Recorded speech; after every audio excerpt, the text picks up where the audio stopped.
Hello everyone, my name is युग और आज हम लोग बात करने वाला है पीटी एकेडमिक राइटिंग सेक्शन के बारे में। स्पेशली ऐसे राइटिंग, बहुत सारे स्टूडेंट्स को मैंने देखा है ऐसे राइटिंग में बहुत ज़्यादा दिक्कत आ रही है, तो आज हम उन्हीं सारी चीज़ों के बारे में बात करने वाला है। बहुत सारे लोगों को ऐसे स्ट्रक्चर करने में दिक्कत आती है, बहुत सारे लोगों को perfect word count find out करने में दिक्कत आती है, बहुत सारे लोगों को टाइम मैनेजमेंट करने के लिए दिक्कत आती है।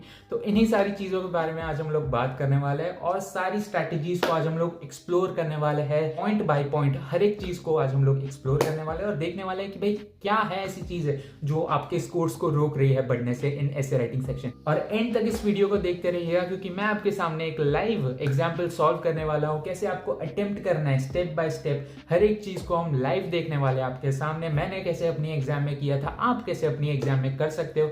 सो without any further ado, let's get started to the video. सबसे पहली चीज जो हमें ऐसे राइटिंग में ध्यान रखनी है वो है उसका स्ट्रक्चर अब तीन चीजों से बना हुआ होता है। सबसे पहले एक फॉर्मल इंट्रोडक्शन, उसके बाद उसकी बॉडी और उसके बाद उसका कंक्लूजन। इन तीन चीजों से बनके मिलता है हमें एक वेल रिटन ऐसे जो हम यूज कर सकते हैं इन द एग्जाम। अब जब आप टेम्पलेट चूज कर रहे हो तब इन तीन चीजों को ध्यान में रख के एक टेम्पलेट अच्छा सा चूज करना है जो एक वेल स्ट्रक्चर्ड ऐसे राइटिंग टेम्पलेट हो। I have seen a lot of template जिसके अंदर एक परफेक्ट वेल रिटन बॉडी नहीं होती है, कभी कभार उसका इंट्रोडक्शन में गलती होती है, कभी कभार परफेक्टली उसे कंक्लूड नहीं किया जाता। बहुत सारे ऐसे टेम्पलेट्स अवेलेबल है मार्केट में, लेकिन I wouldn't recommend it to use. इन चीज ये आती है कि जब आप टेम्पलेट चूज करो तब इन सारी चीजों का बारे में आपको ध्यान रखना पड़ेगा, ठीक है। तो एक ऐसा टेम्पलेट चूज करो कि जिसमें ये तीन चीजें वेल रिटन हो। दूसरी चीज जो सबसे ज्यादा इंपॉर्टेंट होती है जब आप एक ऐसे लिख रहे हो वो है उसका वर्ड काउंट। पियर्सन ने ऑफिशियली अपने सॉफ्टवेयर में तो यही कहा है कि 200 से 300 वर्ड्स का एक ऐसे आइडियल रहेगा for you to write in the exam. But I would recommend कि आप 200 से 250 वर्ड्स के बीच में अगर अपना ऐसे रखते हो तो it would be better. I my self used N ऐसे टेम्पलेट जिसके अंदर 235 से 240 वर्ड्स के बीच में उसका वर्ड काउंट बैठ रहा था, तो आई थॉट कि यही एक परफेक्ट आइडियल वर्ड काउंट होगा मेरे लिए। So I would recommend you guys also to keep the word count in this range. तीसरी चीज है टाइम मैनेजमेंट। लोगों को सबसे ज्यादा टाइम मैनेज करने में बहुत ज्यादा दिक्कत आ रही है इन पीटी एकेडमिक। तो देखो 20 मिनट्स आपको मिलते हैं टू कंप्लीट एन एसे, ठीक है। उसके अंदर मैंने जो स्ट्रैटेजी यूज की थी वो मैं आपको बता रहा हूँ, ठीक है। 20 मिनट्स आपको मिल रहा है एक ऐसे कंप्लीट करने के लिए। इसके अंदर आप लगाओ 10 to 11 मिनट्स। मैं ये बहुत ज़्यादा बोल रहा हूँ, ठीक है। इससे कम होगा, इससे कम डेफिनेटली कम होगा। अगर आपकी टाइपिंग स्पीड ज़्यादा है तो इससे डेफिनेटली कम होगा, ठीक है। लेकिन मैं वर्स्ट केस सिनारियो लेके चल रहा हूँ। तो अगर आप 10 to 11 मिनट्स में अपना ऐसे पूरा लिख देते हो उसके अंदर, उसके बाद जो बचा हुआ 10 मिनट्स था उसके अंदर 5 मिनट्स के अंदर मैंने किया था कि इन दैट 5 मिनट्स अपने खुद के बनाए हुए सेंटेंस रिलेटेड टू दैट ऐसे टॉपिक अपने ऐसे के अंदर डाल दिए। इसके बाद जितना टाइम बचा था उतने टाइम में मैंने अपने ऐसे की प्रूफ रीडिंग की वर्ड बाय वर्ड। मैंने हर एक कॉमा को चेक किया, मैंने हर डॉट को चेक किया, मैंने हर एक स्पेलिंग को चेक किया ध्यान से कि अगर उसमें एरर होगा तो बहुत ही ज़्यादा प्रॉब्लमैटिक वो चीज़ हो सकती है आपके लिए। तो प्रूफ रीडिंग भी बहुत ही ज़्यादा इंपॉर्टेंट चीज़ होती है, इसलिए मैंने उस पर अपने 5 मिनट्स ऑफ 20 मिनट्स मैंने उसके अंदर दिए थे, क्योंकि प्रूफ रीडिंग बहुत ज़्यादा इंपॉर्टेंट चीज़ है। आप भले ही कितने कॉन्फिडेंट हो रिलेटेड टू योर स्पेलिंग्स और grammar and vocabulary about your articulation, लेकिन प्रूफ रीड करना हर एक के लिए बहुत ही ज़्यादा इंपॉर्टेंट चीज़ हो जाती है। I have seen a lot of people जो प्रूफ रीड को बहुत ही ज़्यादा अंडर एस्टिमेट कर देते हैं। आई वुड प्लीड यू कि यार अपना टाइम दो प्रूफ रीडिंग के लिए, क्योंकि सबके मार्क्स प्रूफ रीडिंग ना करने से ही कम होते हैं। आपके सामने मिस्टेक आपको दिखाई दे रही है लेकिन फिर भी आप उसे करेक्ट नहीं कर रहे हो। हर एक वर्ड को,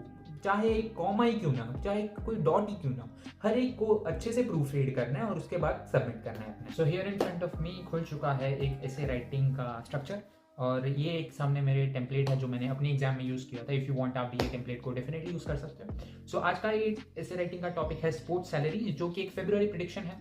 तो अगर आप लकी रहते हो तो आप फेब्रुअरी में एग्जाम दे रहे हो तो ये टॉपिक आपके आ सकता है, तो आप डायरेक्टली इस वीडियो से रेफर कर सकते हो एग्जाम के अंदर। सो without any further ado, let's get started. सबसे पहले जो आपको 20 मिनट्स मिलने वाले हैं उसमें से 10 मिनट्स के अंदर आपने जो मेमोराइज किया हुआ टेम्पलेट है वो पूरा का पूरा पेस्ट कर देना है अपने मेमोरी में से अपने बॉक्स के अंदर, ठीक है। आपको एक बॉक्स मिलेगा जिसके अंदर आप टाइप कर सकते हो, तो आपको उसके अंदर अपना जो टेम्पलेट आपने मेमोराइज करके गए हो घर से वो आपको अंदर जाके आपको टाइप कर देना है। सो 10 मिनट्स मैंने वर्स्ट केस सिनारियो लिया। अगर आपकी टाइपिंग स्पीड बहुत ही ज़्यादा खराब है तो आपको 10 मिनट्स लगेंगे, ठीक है। तो उसके बाद 5 मिनट्स के अंदर इसके अंदर जो फ्रेजेस है, फॉर एग्जाम्पल जहाँ पे मेरा कर्सर है वहाँ पे एक फ्रेज डालना है आपको। My view point is that, यहाँ पे एक डालना है। फिर प्रोमिनेंट एस्पेक्ट ऑफ, यहाँ पे एक आपको डालना है। दिस मीन्स दैट, उसके बाद एक डालना है। To quote a recent instance, यहाँ पे एक आपको फ्रेज डालना है, ठीक है। In conclusion the fore mention point, यहाँ पे एक आपको डालना है, ठीक है। तो टोटल 6 जगह पे जिसके अंदर आपको सेंटेंसेस पुट अप करने हैं, ठीक है। नॉर्मल से सेंटेंस डालने हैं, कुछ हाईफाई सेंटेंसेस नहीं डालने हैं, और वो जो सेंटेंसेस है रिलेट करने चाहिए आपके ऐसे के टॉपिक को। ऐसा नहीं है कि क्रिकेट के बारे में पूछा और फुटबॉल के बारे में लिख के आगे तो नहीं मिलेंगे आपको मार्क्स।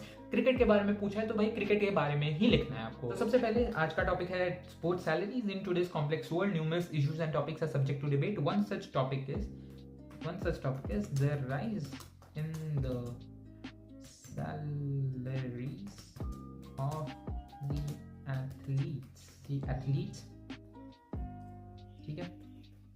उसके बाद यहाँ पे एक डॉट आएगा, while it is true that every topic has its own set of advantages and disadvantages, my viewpoint is that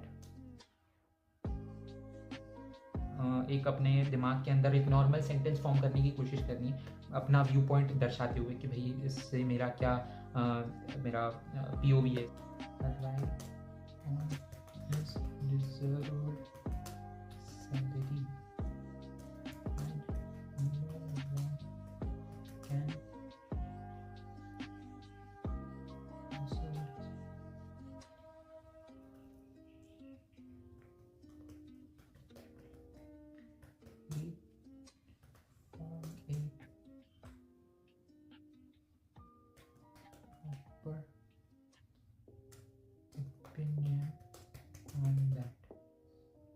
ठीक है।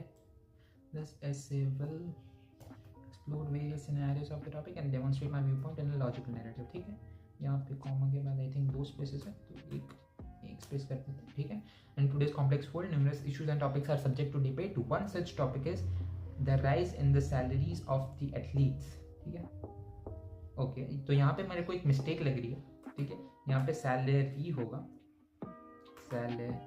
Salary is the rise in the salary of athletes. मेरा ग्रामर प्रॉपर नहीं बैठा था while forming, लेकिन जब मैंने proof read किया उस चीज़ को तब मेरा ग्रामर ठीक से होगा। तो आपको भी ये चीज़ अपने एग्जाम में ध्यान रखनी है कि प्रूफ रीड मस्ट है, ठीक है। While it is true that, यहाँ पे वाइल के बाद 2 स्पेसेस है। While it is true that every topic has its own set of advantages and disadvantages, my viewpoint is that every athlete has its own right on his deserved salary and no one can particularly form a proper opinion on that, ठीक है। तो हमने पहले बात कर ली है कि भाई स्पोर्ट्स सैलरीज किस तरह से होती है, कौन डिजर्व करता है, ठीक है। Prominent aspect of the salary which is given to an athlete is decided by the board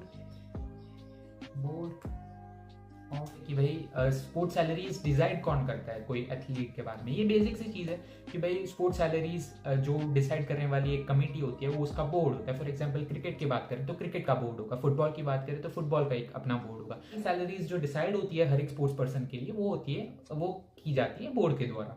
normal सी चीज़ है। दिस द बोर्ड डिसाइड्स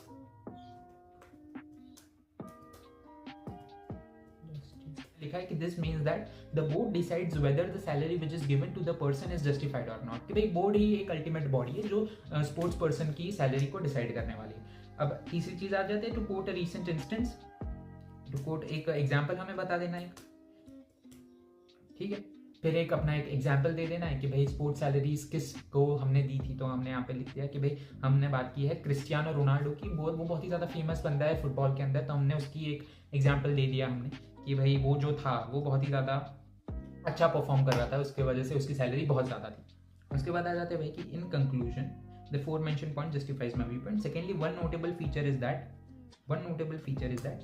अब मैं ना यहाँ पे बहुत बड़े बड़े सेंटेंसेस लिख रहा हूँ जिससे AI जो चेक कर रहा है उसको प्रॉपर एक आइडिया है कि हाँ भाई तू स्पोर्ट्स सैलरीज के बारे में ही बात कर रहा है, नहीं तूने कोई भी ऐसा वैसा टेम्पलेट अपना नहीं छाप दिया। Secondly one notable feature is that sports salary this is due to the fact that the amount of work an athlete puts up in order to be ready for that particular sport. For example, recent instance report by the prestigious University of the West proves the validity of the statement. Therefore, the discussed assertion, ठीक है, यहाँ पे हमारा खत्म हो जाता है।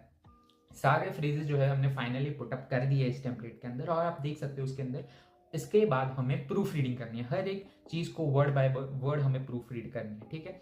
तो यहाँ पे देख लेते हैं कि भाई मैं आपको एग्जांपल देता हूँ कि आप कैसे प्रैक्टिस करते हुए प्रूफ रीड कर सकते हो, ठीक है। यहाँ पे लिखा है इन टुडेज कॉम्प्लेक्स वर्ल्ड, तो यहाँ पे जो एपोस्ट्रोफी एस है वो याद रखना है अपने दिमाग में कि भाई यहाँ पे एक एपोस्ट्रोफी एस था, ठीक है। और वर्ड बाय वर्ड टुडे की स्पेलिंग देखनी है, कॉम्प्लेक्स की देखनी है, और अब वर्ल्ड के बाद यहाँ पे एक कॉमा है, तो याद रखना है कि भाई वर्ल्ड के बाद एक कॉमा था। Numerous issues and topics are subject to debate. इस तरह से आपको अपने एक प्रॉपर आर्टिकुलेटेड ऐसे लिखना है, इसके अंदर कोई भी ग्रामर मिस्टेक्स ना हो, कोई भी वोकैबुलरी मिस्टेक्स ना हो, कोई भी पंचुएशन मिस्टेक्स ना हो। तो ये थी आज की वीडियो। आई होप आपको ये वीडियो पसंद आई हो, और अगर पसंद आई हो तो प्लीज़ एक कमेंट डाल देना कि हाँ यार मुझे ये चीज़ हेल्पफुल रही। बहुत ज़्यादा एक मोटिवेटिंग फैक्टर हो जाता है जब आप लोग कमेंट करते हो उस वीडियो के अंदर, तो बहुत ज़्यादा भी एक मोटिवेशन सा आ जाता है वीडियोज़ बनाने के लिए आपके लिए। सो एक कमेंट डाल देना, एक लाइक कर देना और सब्सक्राइब कर देना चैनल को। We are near to 50 subscriber, और होपफुली 50 सब्सक्राइबर खत्म हो जाए जब तक मैं अपलोड करूँ वीडियो। हाँ यार, ऐसे ही मेहनत करते रहिएगा और बताते रहिएगा कि मैं किस चीज़ पे वीडियोस लाया। This was it from my end. I hope to see you next time in the next video. Till then, good bye.